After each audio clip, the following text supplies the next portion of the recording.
Haati gadaa mana yaalaa keessa qulqulleessuudhaan abbaasaa immoo barsiisaa ta'ee otoo jiranii ilmoo isaanii takkitti ishii akka dhabaa tana malee kan hin qabne ishii akka agartuu ijaa barsiifatanii guddifatanii dhala keenya barsiifanneerraa isa rabbiin nuuf kenne iddoo dhanga'anneerraa itti boqonneerraa otoo jiranii eeganii takkitti isaanii biyya lafaa kanarra dhabanii amma dubbachaa akka jiranitti armeen gadaa haala rakkisaa fi haala bakka sodaachisaa keessa namoota heeggamaa akka jiranii jechuudha kan dubbataa jiranii of wallaalanillee bakka yeroo haasa'anillee amma na eegdu malee boru na eeguu hin dandeessanii ija koo takkitti agartuu koo dhabee to'i ishii bakka takkitti tanan qaba ishiiyyuu dhabee ani jiraachuun biyya lafaa kanarra bu'aa hanaaf hin qabu jedhanii armee isaanii abdii kutannaa keessa seenanii jireenya isaanii irratti isaanillee jechuudha murtoo ulfaataa lubbuu isaanii irratti murteessanii akka jiranii dubbatamaatii jira. Ashamaa harka fuunee hordoftoota koo akkam jirtu nagaa waaqayyo lafa jirtanitti isiniif haa baay'atu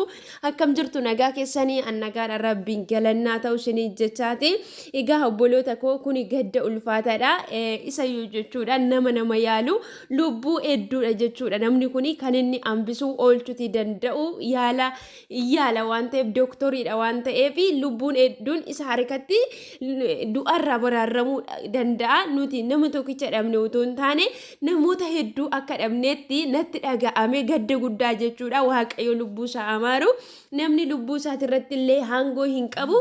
Egaa obboloota koo namni abdii kutannaa keessa gaafa gale jireenyi gaafa itti ulfaate malee callisee miti lubbuu isaati irratti kan inni murtoo akkasii ulfaata deebi'uutii hin dandeenye kan inni ofirratti murteessuu danda'u wanta namatti illee yeroo tokko namatti illee himachuun ulfaatu tarii keessa keenyatti icciitiin dhuunfaa kan nu dhiphisu jiraachuutii danda'a. Namni gaafa abdii kutate halkan kuniyyuu hin bari'u gaafa abdiin kutatanii halkan tokkichi halkan lama namatti ta'a. Nuti kan jiraannu biyya lafaa kanarra abdiidhaan jechuudha. Har'a yoo dukkanaayyuu borutti immoo deebi'ee akka bari'u beenna jechuudha. Kanaaf namni abdii yoo kutate gaafa sanadha kan inni du'u.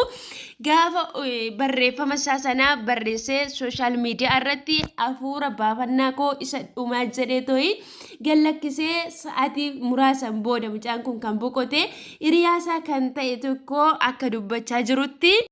Nama maqaasaa Guutuu Taayyee kan jedhamu daa'ummaa irraa kaasanii wal wajjin barachaatii kan turanii hammallee jechuudha wal wajjin kan jiranii akkasuma hiriyummaa gaarii kan waliin qabanii gaafa guyyaa of ajjeesu sanallee wal waamanii akkuma yeroo kaanii wal wajjin taphatanii ciree yookaas immoo qursii isaanii nyaatanii lama isaaniiyyuu gargar ba'anii gara jiruu isaanii deemanii sana booddee sooshaal miidiyaa qabu irratti gadaan jechuudha hafuura koo baafannaa isa dhumaa jedhee gaafa maxxansu hiriyaasaa kun iddoo jirurraa yeroo fiigee too'ii lafa obboleessi kun jiru gaafa dhaqu obboleessa yookiis immoo hiriyaasaa isa ijoollummaa irraa kaasanii wal wajjin guddatan kana lubbuu isaatiin qaqqabachuutii hin dandeenye du'eet qaqqabee jira. Obboloota kooyii akka hiriyaasaa kun jedhutti nama ijoollummaa irraa kaasee wal wajjin guddatanidha waan ta'eef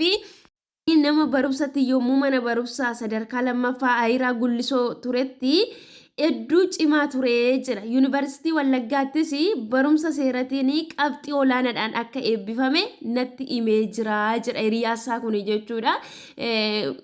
Karaa barumsa seeraa jechuudha. Abbaa murtii baratee qabxii gaarii fidee akka jiru natti himee ture. Gadaan rakkatee rakkoo isaati birmachuu dhabnee miti garuu garaa isaa nu dhoksate malee jedha. Rakkina isaa hiriyoota isaatiif qoodetoo akka hin dubbanne rakkina isaa keessa isaatitti icciitii isaatitti qabatee ofii isaatiin of dhiphisaa akka ture namni kun nuti himanne hiriyoonni isaa jechaa jira jechuudha. Hiriyaasaa inni ijoollummaa irraa kaasanii wal wajjin guddatan kun dhibee kalee isaatiinis wal qabatee jiru hanganaaf waan isa geessu hin turre. Obboleessi keenya kun dhukkuba kalee yookiis immoo kulaalitii isa jedhamu dhukkubsachaa ture. Garuu immoo inni murtoo kanarraa waan isa ga'u miti waan itti jabaate baay'ee isa dhukkube waan isa ciibsu miti. Garuu rakkina dhuunfaa isaa keessatti nuuf qooduu dadhabuudhaanii kan inni boqotee nutis immoo isa gargaaruu dadhabneeti miti jedha. ilmi namaa kamuu ni rakkata. Rakkoo sana yoo danda'e ofii keessaa ba'a yookiin immoo hiriyaa fira aante toletti ollaatti yookas hawaasa naannoo isaa jirutti yoo didame immoo uummata gamaa miidiyaa hawaasaa adda addaatti yoo himate furmaata hin dhabu. Gadaan garuu rakkoos ta'ee furmaata nuti osoo kennuufi dandeenyu murtoo kana ofii isaa irratti fudhate. Haati gadaa hospitaala Ayiraatti qulqulleessaa isa barsiistee asiin ga'anii ammas achuma hojjetu. Abbaan gadaa immoo barsiisadha. Gadaan maatii isaaf isa qofadha. Haati gadaa amma akkuma isaan of godha jedhanii eegamaa jiru. Har'a na eegdu malee boru na wajjin hin jirtan jechaa jiru. Yoo murtoo kana fudhachuuf yaadnu maatii keenyaaf osoo dursinee yaadnee gaariidha. Namni kamiyyuu rakkoo isaa qunnamu rakkoo isaa ifatti baasee dubbatee fala argachuu qaba.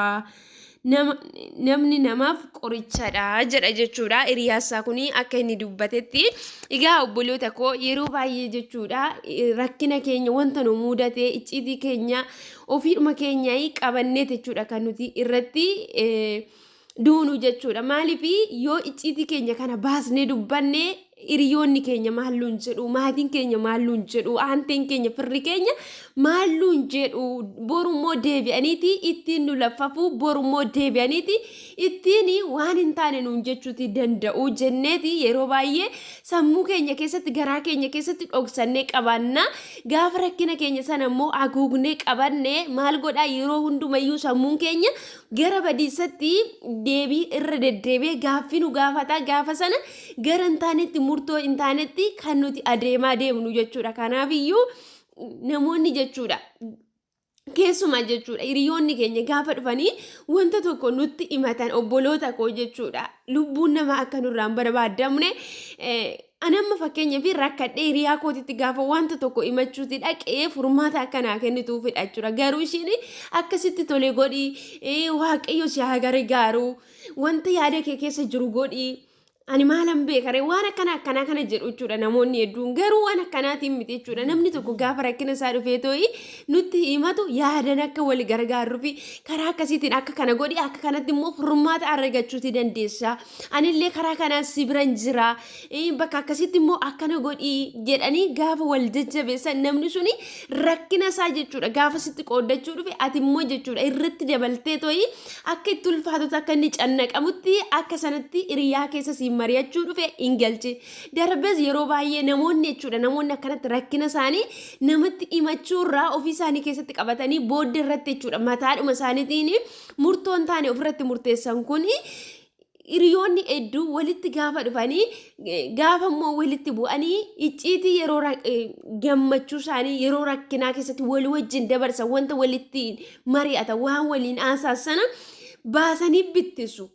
Hedduu isaanii mootuma nama wajjin waan jira fakkaataniyyuu icciitii nama baasanii too'i nama biraatti haasa'u jechuudha. Kanaaf iyyuu icciitii sana baasee too'i babal'atee dhaqee too'i gallakkisee too'i icciitiin koo alatti ba'uurra hiriyoota kootirratti yookas immoo aantee fira kootitti himachuurra ofii koo keessatti qabachuu wayyaa jedhanii namoonni akka kanatti lubbuu isaanii kan isaan baasanii.